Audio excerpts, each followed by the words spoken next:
Itu kan uang mereka semua, uang rakyat. Uang rakyat. Jangan kemudian itu dikaburkan bahwa seakan-akan dari si A, si B, si C. Saya tidak mau publik menilai kita hanya kapau-pau. Kita demo saja langsung ke kantor DPRD Sulsel belum tentu ditanggapi. Kalaupun ditanggapi belum tentu diperjuangkan. Apalagi kalau melalui sebuah aspirasi yang tidak selalu orang monitor. Reses jangan hanya pada menjelaskan apakah kita mau bila memang di sini kita hadir ke mereka atas nama pemerintah Provinsi Sulawesi Selatan, bukan atas nama Robin Hood. Are you ready? Alright baby, time is yours. Alright nice people, kembali lagi di Time is Your Podcast bersama saya Rizal Jamal. Ini cukup berbeda, set harus kita pindahkan karena memang ada hal yang sangat penting dan urgent. Kemudian kita harus bahas di sini, tepatnya di pelataran kantor DPRD Sulsel. Lebih tepat lagi di depan kantor Gedung Aspirasi. Dan sudah ada tokoh saya di sini dan tentunya merupakan anggota legislatif, anggota DPRD Provinsi Sulawesi Selatan. Tetapi sebelum saya present beliau, saya harus menyampaikan dalam sebuah pantun. Jalan-jalan ke Karebosi, banyak orang yang sangat kreatif. Kalau saya ingin menyampaikan aspirasi, saya harus cari anggota legislatif. Assalamualaikum Pak Januar Jauri. Waalaikumsalam warahmatullahi wabarakatuh. Bung Rizal dan kru luar biasa. Dan seluruh netizen yang ada di Sulawesi Selatan ini. Betul sekali. Sehat Pak JJ? Alhamdulillah, meskipun akhir pekan. Akhir pekan ini akhir pekan loh ya, akhir pekan. Tetap harus kerja. Memang di saat ini sedang pelaksanaan reses ya. Pelaksanaan reses. Ini hari ke-4 atau 5 kalau saya tidak salah. Tapi apapun bentuknya, namanya anggota legislatif yang sudah diberi kepercayaan harus senantiasa membangun komunikasi dengan masyarakat manapun itu. Dan ini adalah bagian salah satu bentuk.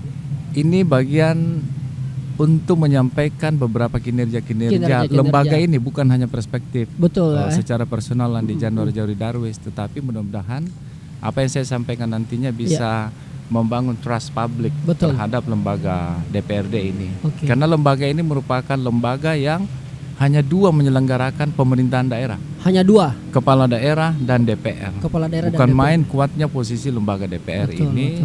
Yang harusnya dimaknai oleh publik bahwa ada banyak hal, intervensi publik, harapan publik, ekspektasi publik, itu bisa disampaikan di lembaga ini, lalu kami kemudian meramunya untuk bisa sinergi dengan apa saja yang diinginkan oleh kepala daerah dalam turunan RPJMD serta visi dan misi. Berarti setiap periode itu berbeda-beda sesuai dengan anunya kepala daerah ya? Iya, kita mengenal RPJMD, Rencana Pembangunan Jangka Menengah Daerah, itu Perda. Dalam bentuk Perda.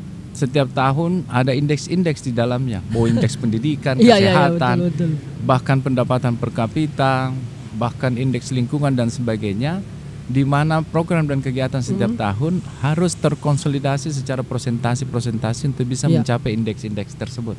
Tidak mencapai indeks tersebut, pelanggaran regulasi. Kalau tidak mencapai itu. Dan masyarakat publik kayak saya ini Pak JJ itu bisa memantau itu.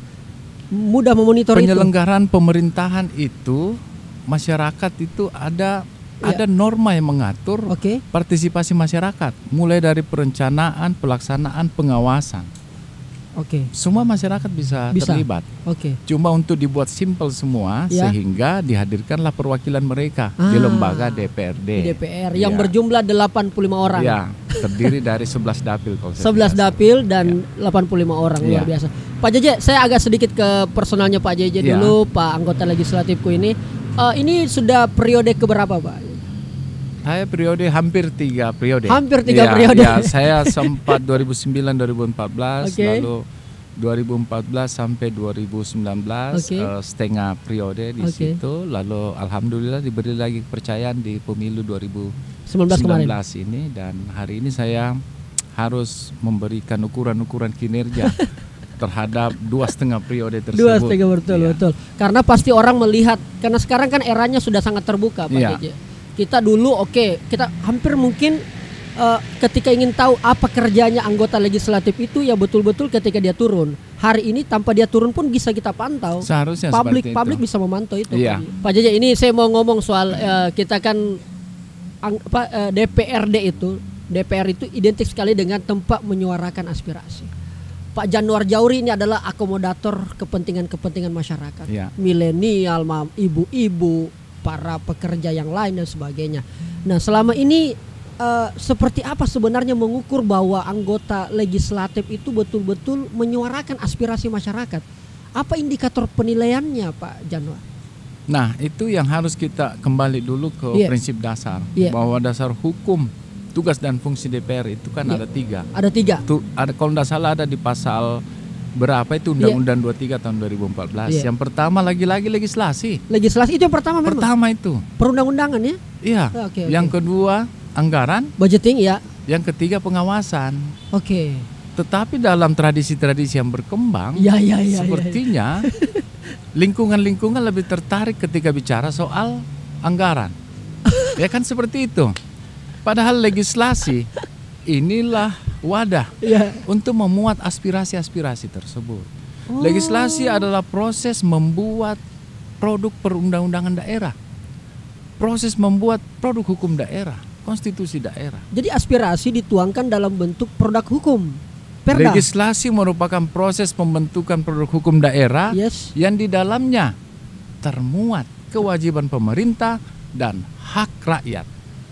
Hak itu terurai lagi, diantaranya aspirasi-aspirasi yang memang menjadi masalah sosiologis di lapangan. Baru saya paham ini, Pak. Kalau tidak masuk dalam perda, nah bilang kepala dinas, biar tidak termuat di program dan kegiatanku, bos, sehingga kami tidak bisa akomodir.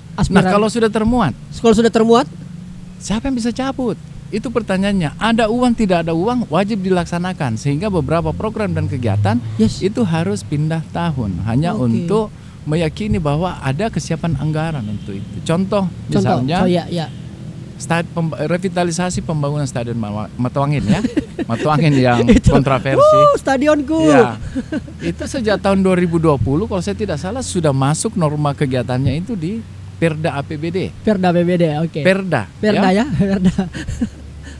Tidak bisa dicabut itu. Tidak bisa dicabut itu ya. Kecuali memang ketentuan-ketentuan yang menyatakan bahwa revitalisasi itu sudah selesai, sehingga dicabut. Lagi-lagi yang mencabut hanya bisa lembaga DPRD. Kepala daerah tidak bisa cabut. Tidak bisa. Iya, sehingga kita juga paham bahwa pemerintah, gubernur dalam hal ini mengkonsolidasikan sumber daya keuangan untuk bisa merealisasikan pembangunan Stadion Matuangin tersebut yang insya Allah akan dimulai tahun 2021 nantinya. 2022 maaf. Sudah ada kemarin ketuk palu. Iya, maaf. Jadi revitalisasinya sudah termuat di Perda APBD 2021 dan berlanjut di Perda APBD 2022. Makanya tadi Pak Januar selalu bilang Perda toh? Karena dia. Disitulah. Iya, kalau saya reses. Untuk bisa mengilustrasikan sebuah pemahaman yang mudah ke masyarakat. Apalagi kalau biasa yang hadir mama-mama juga kan, kita harus menyesuaikan juga cara-cara penyajian. Saya tanya biasa, apakah benda yang paling berharga di rumah tak? Iya. Kita tanya begitu. Benda ya? Oke, benda. Saya tidak bilang harta, benda. Oke. Kalau saya bilang harta pasti dia bilang keluarga. Tapi kalau saya bilang benda, satu jawabannya, sertifikat tanah. Sertifikat tanah, betul sekali. Jadi saya ilustrasikan. Perda itu ibarat sertifikat tanah termasuk bagi rakyat. Dasar hukum, produk hukum. Perda kita ini sebagai dasar penyelenggaraan otonomi daerah, dasar penyelenggaraan pembangunan daerah, dasar untuk memuat materi lokal daerah. Ada dasar hukum. Ada dasar hukum. Iya.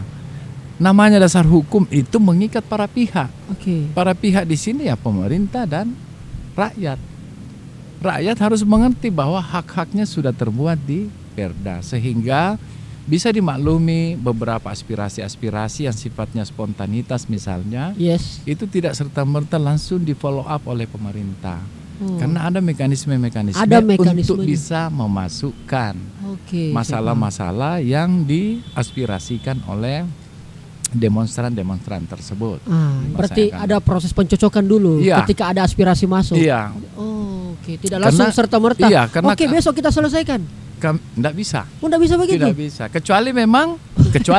Nah, lagi-lagi dasar hukum ya.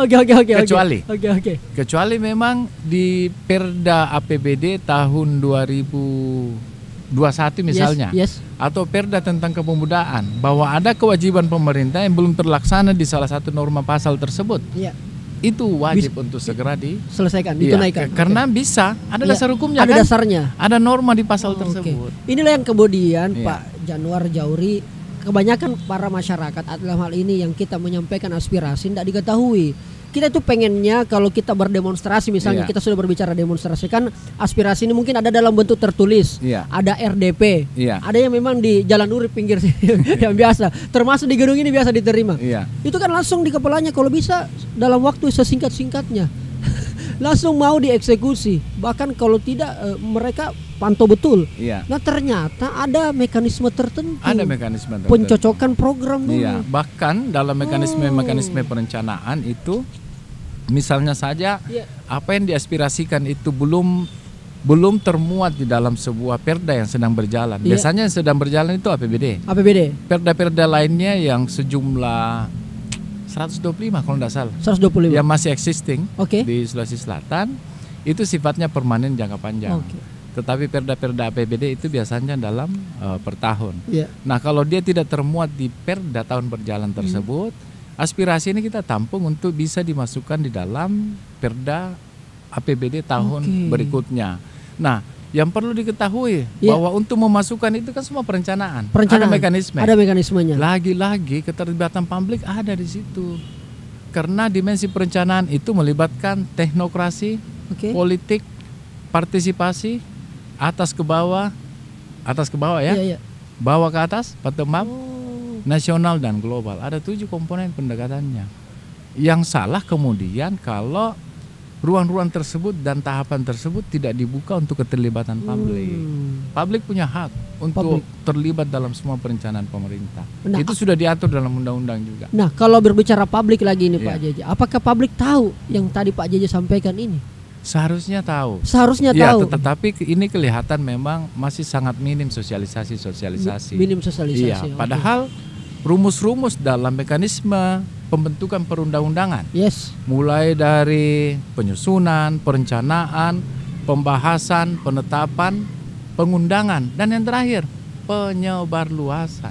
Itu yang biasa. Ini wajib untuk keluar ke masyarakat. Makanya ada program Sosperda dan seterusnya. Seperti itu. Nah sekarang apa? Kalau tadi dikatakan bahwa semua aspirasi masyarakat bisa dituangkan dalam bentuk perda itu, dan apabila tidak dijalankan dia bisa menuntut. Sekarang misalnya bagaimana kemudian anggota legislatif ini mengakomodir semua kepentingan, semua aspirasi masyarakat untuk dituangkan. Kadang-kadang kan mereka juga ini kan masih ada yang anggota dewan yang harusnya datang ke kami, bukan kami yang ke sana. Itu yang selama ini saya dapat di netizen ini Pak Jadi. Itulah yang dimaksud reses.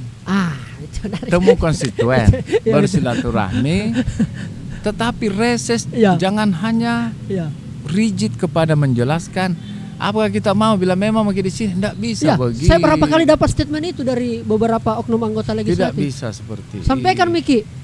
Justru sebaliknya, kita sebagai pelayan mereka, kita sebagai wakil mereka, sampaikan apa yang kita sudah lakukan. Kesempatan itu dijelaskan kinerja kan kepada konstituen kita. Apakah itu dia yang pilih kita waktu itu atau bukan? Itu lain, itu harus dipisahkan. Tetapi reses itu adalah kegiatan bertemu dengan konstituen untuk menyerap aspirasi, menjawab harapan mereka, sekaligus juga melaporkan kinerja pemerintah Provinsi Sulawesi Selatan. Tapi kalau bisa diperkecil lagi, kinerja anggota legislatif itu sendiri. Pada saat reses itu. Karena ini kan semua kolektif kolegial. Kolektif kolegial. Kita hadir ke mereka atas nama pemerintah Provinsi Sulawesi Selatan, bukan atas nama Robin Hood. Robin Hood itu kan, saya jujur saja, saya berusaha untuk tetap objektif di sini bahwa interaksi-interaksi saya dengan publik, sentuhan-sentuhan pemerintah ke publik yang termediasi oleh saya yang kebetulan anggota legislatif, itu kan uang mereka semua, uang rakyat. Jangan kemudian itu dikaburkan bahwa seakan-akan dari si A, si B, si C. Itu yang saya maksud Robin Hood. Saya paham. Seolah-olah betul-betul dari dia gitu. Padahal ada anunya rakyat memang di situ. Saya kembali ke spesifik sesuai dengan poin yang kita mau obrolkan. Saya mau sampaikan langsung ke kita ini Pak Jadi. ini kan soal ada launching aplikasi e-aspirasi dari DPRD provinsi. Pertanyaan pertama saya, apakah ini keinginan publik atau inisiatif dari memang DPRD? Ya, tentu pemerintah berusaha untuk mendekatkan segala model interaktif dengan masyarakat. Lebih spesifik lagi, lembaga DPR sebagai lembaga perwakilan ini yang tugasnya memang menampung aspirasi dan menindaklanjuti, bukan cuma menyuarakan ya. Bukan hanya menyuarakan. Iya, memperjuangkan juga. Tetapi memperjuangkan itu kan perlu banyak indikator-indikator. Di antaranya juga ya jujur saja kompetensi yang bagaimana cara kita berjuang tanpa sebuah senjata yang memang dipakai untuk berperang ya, namanya berjuang. Betul. Ya, saya tidak mau publik menilai kita hanya kapau-pau atau asal bicara. Karena kami sadari bahwa kami kerja dengan mulut dan lidah.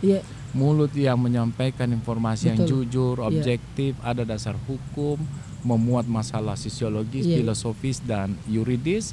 Dan yang paling utama memang dengan sistematika atau narasi-narasi bahasa yang bisa mempengaruhi semua elemen pengambil kebijakan. Kan seperti itu kerjanya sebenarnya. Nah, adanya e-aspirasi mendekatkan. Iya, adanya e-aspirasi mendekatkan.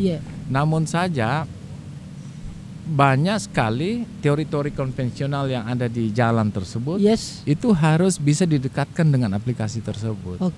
Karena kan kenapa mereka harus di jalan untuk menyampaikan aspirasi dalam bentuk demo terbuka dan sebagainya, itu karena mau menarik perhatian. Sekarang siapa yang menjamin bahwa aplikasi itu adminnya akan orang yang menyampaikan aspirasi melalui aplikasi tersebut merasa aspirasinya direspon dan sebagainya. Direspon dan diperjuangkan. Iya. Bagaimana cara mengukurnya? Iya, itu yang paling utama. Berarti kan harus ada feedback ke mereka, harus ada progress report, harus ada clue, petunjuk, harus ada edukasi bahwa pendekatan masalah ini ada tampungannya di sini, di sini. Apakah itu urusan pemerintahan pusat, apakah itu urusan pemerintahan konkuren. Nah, seperti itu. Jadi berarti modelnya Pak JJ, saya menyampaikan aspirasi misalnya soal jalanan nih, yang memang wilayah dan kewenangannya provinsi, saya sampaikan ke aspirasi itu, ke aplikasi itu misalnya. Terus dia masuklah di situ. Apakah ini langsung termonitor oleh semua anggota legislatif atau diakomodir dulu oleh kedewanan, kesekwanan mungkin? Saya kira namanya interaktif pemerintah dengan masyarakat kan tidak pernah ada jeda. Seharusnya itu selalu update. Selalu harus update. Cuma yang paling utama, portal ini harus juga menginformasikan banyak hal tentang kewenangan pemerintah provinsi. Bukan hanya menerima, tetapi menyampaikan koridor-koridor di awal bahwa kewenangan kita ada di sini, di sini. Tetapi juga tidak menutup ruang bagi materi aspirasi yang sifatnya secara nasional, secara pemerintah pusat. Karena aplikasi ini juga harusnya bisa terkonek dengan ruang digital yang ada di pusat. Supaya proses transportasi informasi ini betul-betul bisa langsung direspon oleh yang berwenang. Apakah itu pemerintah provinsi, kabupaten, kota maupun pemerintah pusat. Pak JJ, sekarang saya dapat sebelum saya bacakan ada beberapa komentar ini kan. Kemarin saya coba riset dan ternyata ada beberapa masukan dari netizen. Ini kan kemarin saya lihat bahwa dengan adanya launching aspirasi ini kurang lebih, kalau tidak salah koreksi kalau saya salah Pak JJ, itu 5 bulan yang lalu. Itu kemudian karena alasan supaya orang tidak datang lagi demo di kantor DPRD provinsi, apalagi dalam suasana pandemi. Ya kan?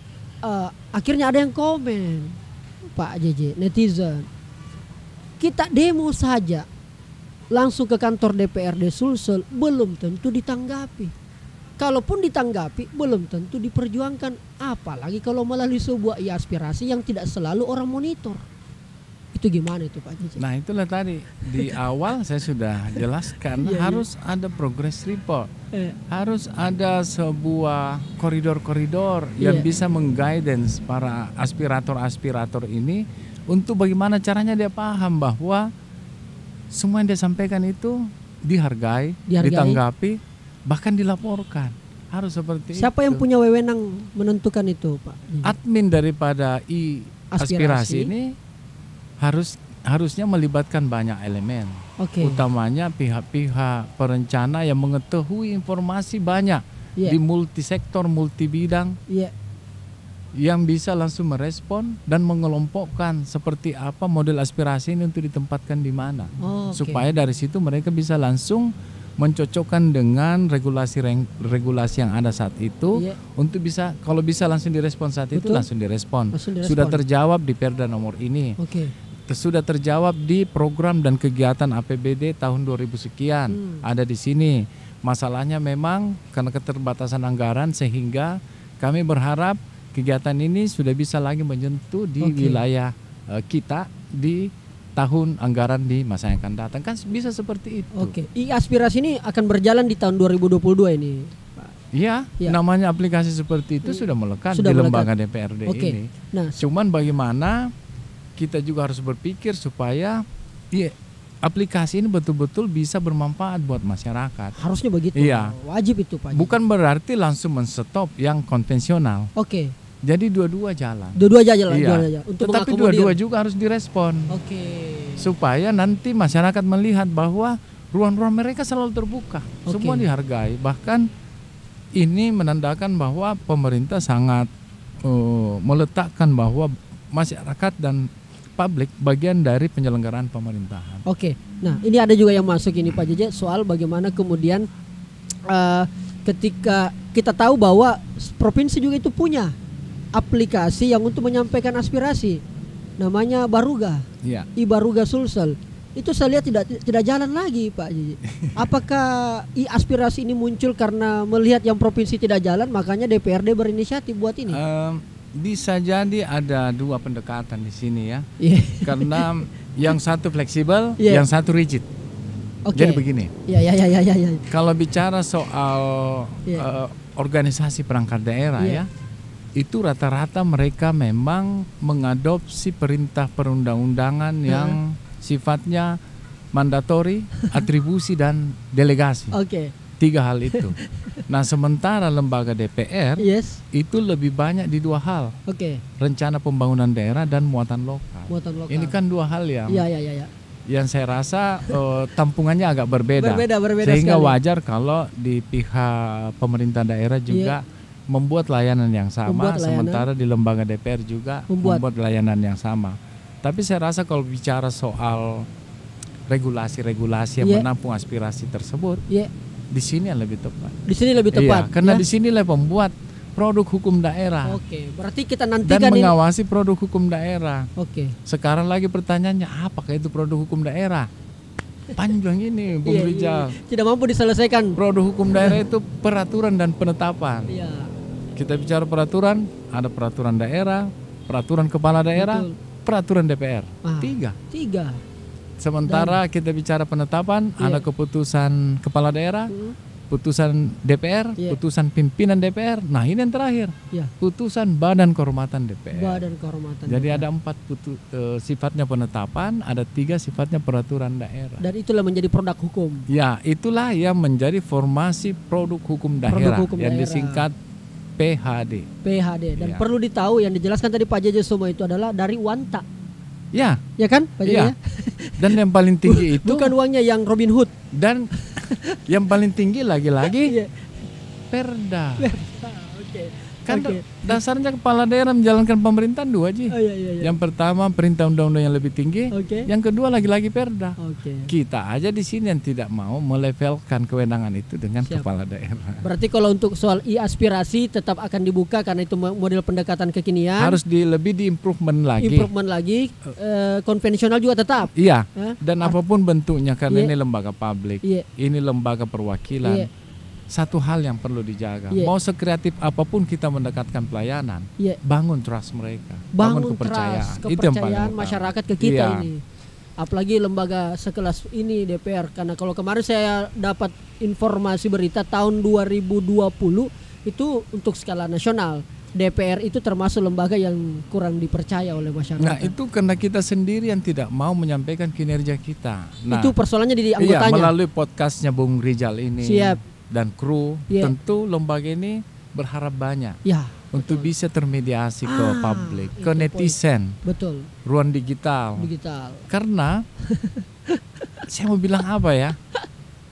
Kalau saya mau bilang bahwa bukan cuma satu unsur, yang menghadirkan prestasi-prestasi kemajuan Sulawesi Selatan di daerah. Bukan cuma satu unsur. Bukan satu juga, Bos. Tapi di dalamnya ada DPR. Itu. Mau apa yang diklaim di sini? Iya. Mau diklaim pembangunan jalan. Pembangunan jalan. Oke. Nomenklatur pembangunan jalan siapa yang sahkan? Iya. Siapa yang beri anggaran? Fungsi anggaran kan? Betul. Lagi-lagi lembaga DPR. Tapi yang unik tidak pernah keluar di publik. Iya. Bahwa ini bagian dari kolektivitas. Dua unsur penyelenggara pemerintah daerah, yaitu kepala daerah dan DPR. Makanya orang biasa bilang, apa beda bekerja itu DPR? Apapun itu, Jami, yang sensitif mau, Bung Rizal. Pendapatan per kapita. Iya. Upah minimum provinsi. Iya. Kami juga bagian yang mengharmonikan dasar-dasar hukum supaya bisa tercapai harapan masyarakat tersebut. Sayangnya tidak pernah keluar. Iya, ini harus keluar. Ini yang harus jarang. Mau bicara soal pertumbuhan ekonomi. Iya. DPR juga bagian di dalamnya. Kebijakan ekonomi regional, DPR juga bagian di dalamnya. Jadi sekali lagi DPR ini, anggota legislatif ini sangat memegang peranan yang sangat vital dalam proses hajat hidupnya kita ini. Undang-undang yang bicara begitu. Yang bicara begitu. Karena dua penyelenggara unsur daerah, penyelenggara pemerintah daerah, kepala daerah dan DPR. Nah, saya ada unek-unek ini Pak Jaji yang saya mau sampaikan. Maksud saya begini Pak Jaji. Kalau bagi saya sebenarnya tidak terlalu urgent saya rasa ini aspirasi. Ketika saya dengar kemunculannya ini yang waktu itu proses launchingnya juga luar biasa, yang kemudian saya anggap bahwa sebenarnya tidak perlu ada aspirasi. Kita berharap saja para seluruh 85 anggota legislatif ini kasih aktif saja media sosialmu. Lalu kemudian orang menyampaikan di situ. Walaupun mungkin misalnya saya dapil Makassar, ya kan? Saya di daerah Panakukang. Saya cari saja anggota legislatifku yang dapil situ, lalu saya komen, akan termonitor langsung. Karena kalau melalui aspirasi kita tidak tahu apakah dibaca atau tidak. Menurut saya adalah saran saya adalah aktifkan juga media sosial. Takutnya aspirasi aktif tapi media sosial juga tidak, agak masyarakat agak kurang Pak Jaji. Kira-kira gitu. Ya, sebenarnya memang harus seperti itu. Gitu, jadi selain dari aspirasi, medsos, anggota legislatif juga kan banyak keterbatasan ya. Dia harus memiliki mata dan telinga di seluruh pelosok Sulawesi Selatan. Satu-satunya yang bisa menjembatani itu lagi-lagi ruang digital. Nah, diantaranya media sosial, medsos itu. Cuma medsos itu juga kita harus responsif. Jangan kemudian beberapa netizen menganggap bukan si anggota legislatif yang kelola atau ada adminnya dan sebagainya. Sebaiknya sih langsung merespon. Lagi-lagi secara personal, meskipun kita melalui akun medsos kita, tetapi ada supremasi lembaga yang melekat di kita sebagai anggota legislatif. Yang mau tidak mau, segala interaktif kita harus menggambarkan bahwa memang mereka penyelenggara pemerintah daerah yang cepat respon, mengerti semua keadaan dan terwadahi oleh dasar-dasar hukum regulasi untuk dia sampaikan ke publik. Kalau berdasarkan pengalaman tuh Pak Jaji, kalau ada netizen menyampaikan aspirasi ke kita atau kritik melalui medsos, komen ataupun DM direspon? Karena saya rajin kerja, dalam hal ini membaca, sehingga saya langsung respon. Saat itu bukan respon secara opini Pak Januar, tetapi respon secara hasil harmonisasi semua pendekatan regulasi yang saya bisa sampaikan ke netizen. Pernahkah ada yang mengajak ketemu langsung Pak Jaji? Banyak. Atau kita yang mengundang, kita ketemu di kantor? Banyak. Tapi biasanya saya justru tidak bawa ke sini. Tidak bawa ke sini? Justru ketemu di luar. Di luar? Iya. Kenapa mendak di sini? Mereka saya takut segan untuk menyampaikan banyak hal dan sebagainya. Psikologisnya saya jaga, sehingga saya lebih bagus ketemu di sambil ngopi-ngopi. Iya.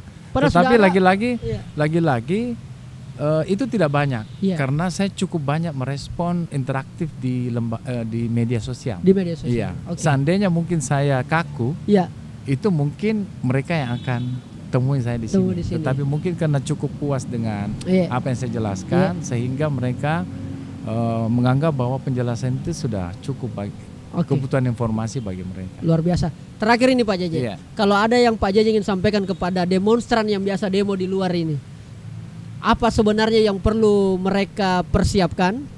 Apa yang perlu mereka rubah kalau mereka datang demo di sini? Biasa kan ada water cannon nih lah, apalah. Apalagi itu yang kalau berhubungan demo yang kaitannya kebijakan pusat.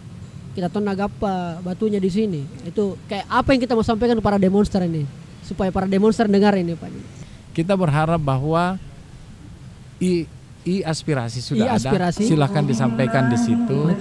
Dan bagi para demonstran, ya kita tetap terbuka di sini untuk menerima mereka. Kita juga tidak bisa halangi. Apakah itu urusan pusat, urusan konkuren, tetap saja kami sambut di sini sepanjang menjaga etika dalam menyampaikan pendapat. Itu yang paling utama. Paling penting etikanya. Iya. Kita berharap juga tidak ada tindakan-tindakan represif pada saat terjadinya interaktif dan dialog tersebut. Baik. Terima kasih banyak Pak Jaja, luar biasa. Ini keren banget ini. Saya dapat pengalaman baru, dapat ilmu baru setiap ketemu Pak Jaja. Yang paling utama bahwa kemajuan Sulawesi Selatan tidak lepas dari peranan lembaga DPRD Provinsi Sulawesi Selatan. Baik, terima kasih sekali lagi Pak Jaja, luar biasa. Tetap sehat selalu. Iya, sukses buat Rijal System pasti dan krunya. Alright, time is over.